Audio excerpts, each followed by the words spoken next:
ನಮಸ್ಕಾರ ದೇವ್ರು, ಎಲ್ರು ಹೇಗಿದ್ದೀರಾ? ಇವತ್ತು ನಮ್ಮ ಮನೇಲಿ ಬೆಳಗ್ಗೆನೆ ಹೋಳಿಗೆ ಮಾಡಿದ್ರು, ಅದನ್ನ ತಿಂದೆ. ನಮ್ಮ ಆಕಳಿಗೆ ಒಣೆ ಹುಲ್ಲಂದ್ರೆ ಅಲರ್ಜಿ, ಹಸೆ ಹುಲ್ಲಂದ್ರೆ ಎನರ್ಜಿ. ಅದಕ್ಕೆ ಕುಡ್ಗಲ್ ತಗೊಂಡು ಸಪ್ಪೆ ಕೊಯ್ಕೊಂಡ್ ಬರೋಣ ಅಂತ ಹೊರಟೆ. ಮತ್ತೆ ಬೈಕ್ ತಗೊಂಡು ಗದ್ದೆ ನೋಡ್ಕೊಂಡ್ ಬರೋಣ ಅಂತ ಹೋದೆ. ಇಲ್ಲಿ ಬಂದ್ ನೋಡಿದ್ರೆ ನಮ್ ಗದ್ದೆಗೆ ನೀರೇ ಇರ್ಲಿಲ್ಲ. ಅದಕ್ಕೆ ವಾಲಾನ್ ಮಾಡೋಣ ಅಂತ ಹೋದೆ.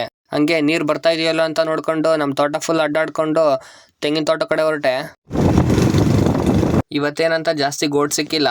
ಅಲ್ಲೇ ಒಂದ್ ಹೊರೆ ಹುಲ್ ಕೊಯ್ಕೊಂಡು ಮನೆಗೆ ಹೋದೆ. ನಮ್ ಬೈಕ್ ಬರೋ ಸೌಂಡ್ಗೆ ನಮ್ ಸೊಸೆ ಬಾಕ್ಲಿ ಬಂದ್ ನಿಂತ್ಕೊಂಡಿದ್ಲು. ನಮ್ ದೊಡ್ಡಪ್ಪ ಶಿವಮೊಗ್ಗ ಹೋಗಿದ್ರು, ಅವರು ಆಯಿಲ್ ತಗೊಂಡ್ ಬಂದಿನಿ ಅಂತ ಹೇಳಿದ್ರು. ಅದನ್ನ ತಗೊಂಡ್ ಬರೋಣ ಅಂತ ಹೋದೆ. ಇದು ನಮ್ ಸಣ್ಣ ಟ್ರ್ಯಾಕ್ಟರ್ಗೆ ಇಂಜಿನ್ ಆಯಿಲು. ನಮ್ ಮೋಟು ಪರ್ತದಂತೂ ಬಹಳ ಕಾಟ ಆಗ್ಬಿಟ್ಟಿತ್ತು ಗಣಪತಿ ತೋರ್ಸು ಅಂತ. ಅದಕ್ಕೆ ಅವ್ರನ್ನ ಕರ್ಕೊಂಡು ನಾವು ಶಿವಮೊಗ್ಗ ಹೋದ್ವಿ. ನಾವು ಸೀದಾ ತಿಲಕ್ ನಗರದಲ್ಲಿರೋ ಅಂತ ಗಣಪತಿ ನೋಡೋಣ ಅಂತ ಬಂದ್ವಿ. ಹಂಗೆ ಅದ್ರ ಪಕ್ಕದಲ್ಲೇ ಇರೋ ರಾಘವೇಂದ್ರ ಸ್ವಾಮಿ ಮಠಕ್ಕೆ ಹೋಗೋಣ ಅಂತ ಹೊರಟ್ವಿ.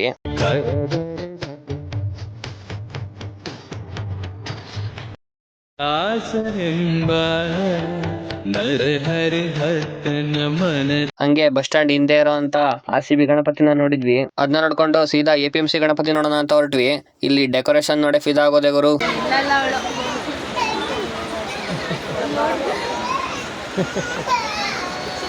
ಹಂಗೆ ನಮ್ಮ ಮೋಟೋ ಪತ್ಲದೊಂದು ಫೋಟೋ ಹೊಡೆದು ಗಣಪತಿನ ನೋಡಿದ್ವಿ.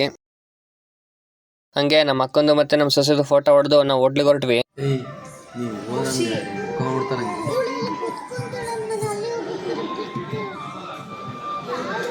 ಅಲ್ಲಿ ಬೆಂಗಳೂರು ಬುಲ್ಸ್ ಮ್ಯಾಚ್ ಹಾಕಿದ್ರು, ಅದನ್ನ ನೋಡಿದ್ವಿ. ನನಗೆ ಊಟ ಆದ್ಮೇಲೆ ಬೀಡ ಬೇಕು, ಅದಕ್ಕೆ ಬೀಡ ಹಾಕೊಂಡು ಊರ್ ಕಡೆ ಬಂದ್ವಿ. ಇದಾಗಿತ್ತು ಇವತ್ತಿನ ದಿನಚರಿ.